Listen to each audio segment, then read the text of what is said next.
मेरा ये केस 2 साल पहले से 1.5 से पौने 2 साल से चल रहा है।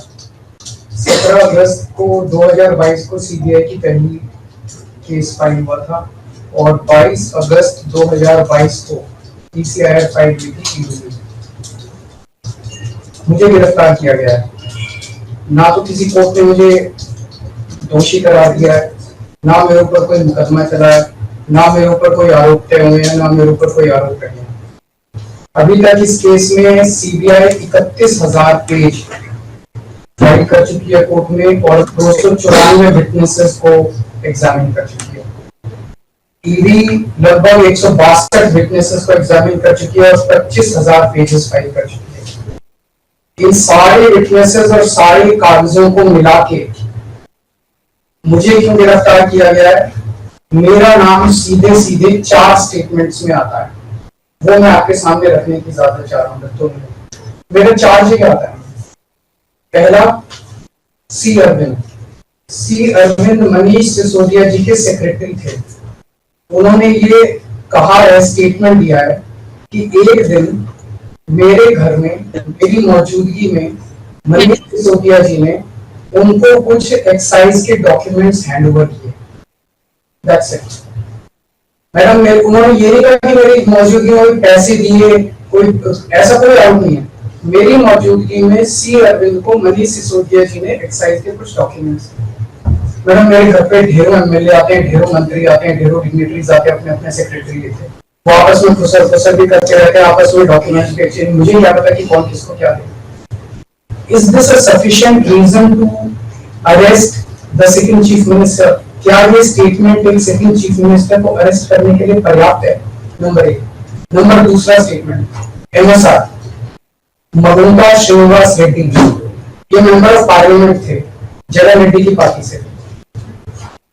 एमएसआर एक दिन 16 मार्च 2021 को 4:30 बजे मेरे दफ्तर आते हैं। उससे 10 दिन पहले उन्होंने मेरे ऑफिस में चिट्ठी ईमेल भेजी कि मैं एमपी हूँ, मुख्यमंत्री से मेरे ऑफिस वालों ने उसको 10 दिन बाद का टाइम दे दिया।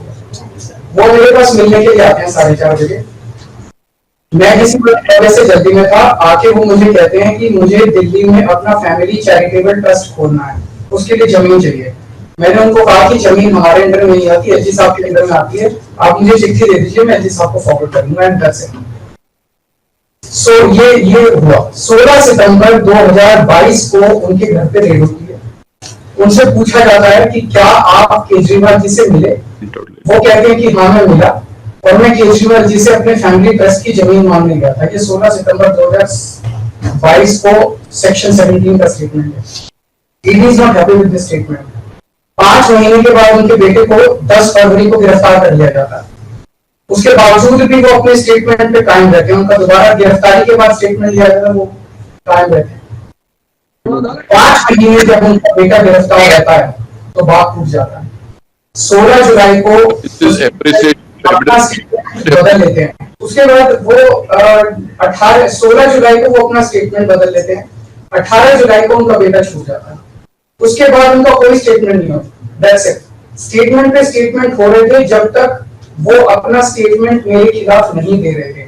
जैसे उन्होंने मेरे खिलाफ स्टेटमेंट दिया, बेटा भी छूट गया, स्टेटमेंट होने भी बंद हो गए और 3 अक्टूबर को उनका माफीनामा भी हो गया। Mission accomplished. इसका मतलब ईडी का मिशन केवल और केवल मुझे फंसाना था। 3 सेक्शन 50 के स्टेटमेंट है। तीनों में से तीनों सेक्शन 50 के statement they are equal in the eyes of the law. तीनों बराबर है, तीनों की ग्रेविटी सेम है। तो उसमें से एक स्टेटमेंट के तवज्जो क्यों दी गई? क्या जांच की गई है जानने के लिए उसमें से एक ठीक है, बाकी 2 गलत है। जो 25,000 पेज ईडी ने फाइल किए हैं कोर्ट के अंदर, उन 25,000 में जो केजरीवाल के खिलाफ वाला स्टेटमेंट है केवल वो लगाया गया, बाकी दोनों स्टेटमेंट दबा दी गई। क्यों मैम? कोर्ट के सामने तीनों स्टेटमेंट लाई जाने चाहिए थे ताकि कोर्ट डिसाइड कर ले सच्चाई क्या है। चलो ठीक है। और मैम तीसरा स्टेटमेंट है उनके बेटे का, राघव मगुंटा से 16 सितंबर को उसके घर पे जब रेड होती है उनसे स्टेटमेंट लेते हैं कि says whatever his father had said. उसके बाद 10 फरवरी को उनको अरेस्ट किया जाता है। उसके बाद उनके 5 स्टेटमेंट्स होते हैं। 5 स्टेटमेंट्स में वो वही बोलते हैं जो पहले बोला। फिर 5 महीने तक वो जेल में रहते हैं। उसके बाद जब 16 जुलाई को उनके पिताजी स्टेटमेंट बदलते हैं तो 18 जुलाई को उनको छोड़ दिया जाता है। तो 7 स्टेटमेंट्स उनके हुए, 6 में वो मेरे खिलाफ नहीं होते, 7वें में जैसे ही मेरे खिलाफ स्टेटमेंट देते हैं उनका उसके बाद कोई स्टेटमेंट नहीं होता, उनको जेल कर दिया जाता है, उन्हें माफीनामा दे दिया जाता है। तो जो 6 स्टेटमेंट्स हैं ये रिकॉर्ड पे नहीं लाए जाते। चौथा है शरद रेड्डी। शरद रेड्डी के केस में 16 सितंबर को उसको अरेस्ट किया गया, 16 सितंबर को उसकी अरेस्ट हुई, उसने मेरे खिलाफ कुछ नहीं बोला। 9 नवंबर को उसका स्टेटमेंट लिया, उसने कुछ नहीं बोला। 10 नवंबर को उसकी अरेस्ट हुई, उसके बाद उसके 9 स्टेटमेंट्स होते हैं, मैं 9 स्टेटमेंट्स वो मेरे खिलाफ नहीं बोलता। उसके बाद 6 महीने उसको अरेस्ट करने के बाद 25 अप्रैल को वो टूट जाता है और वो केवल इतना कहता है कि मैं विजय नायर के साथ मिलने सीएम साहब के पास गया था, सीएम साहब जल्दी में थे, सीएम साहब ने कहा कि विजय के टच में रहो, विजय अच्छा लड़का है। मैं केवल ये जानना चाहता हूं कि क्या ये 4 स्टेटमेंट्स एक सिटिंग चीफ मिनिस्टर को अरेस्ट करने के लिए, मैम 2 मिनट दे दीजिए, कि ये पर्याप्त है? नंबर 1। नंबर 2, जो 30,000 पेज फाइल किए गए हैं, ये 30,000 पेज के अलावा 1 लाख पेज ईडी के दफ्तर में जो हमारी बेगुनाही के सबूत है, उनको कोर्ट के सामने नहीं लाया गया। ये दूसरी बात मैं ये कहना चाहता हूँ, ये शराब घोटाले का पैसा आखिर है कहां, जो शराब घोटाला कहा जा रहा है? मैम ये आरोप लगाया जा रहा है कि 100 करोड़ रुपए किसी साउथ लॉबी ने शराब की हमने पॉलिसी बनाने के लिए,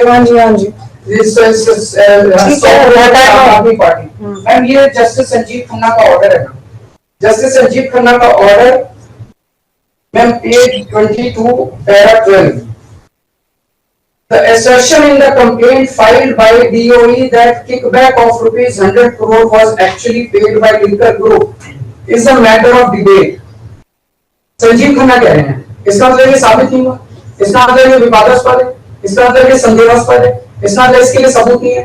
तो जो 100 करोड़ रुपए ये कह रहे हैं कि हम लोगों ने रिश्वत ली, वो रिश्वत तो संदेहास्पद है, उसमें तो सबूत ही नहीं है। लेकिन असली शराब घोटाला क्या है?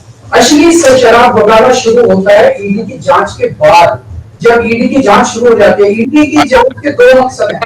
एक स्मोक स्क्रीन क्रिएट करना पूरे देश के सामने, आम आदमी पार्टी ने चोरी की है, आम आदमी पार्टी भ्रष्टाचारी है, आम आदमी पार्टी ने शराब घोटाला किया, और उसके पीछे एक्सटॉर्शन रैकेट करना, जिसके जरिए वो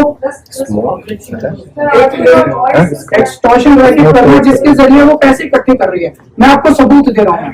शरद रेड्डी के केस में शरद रेड्डी को बेल 2 वजह से मिली।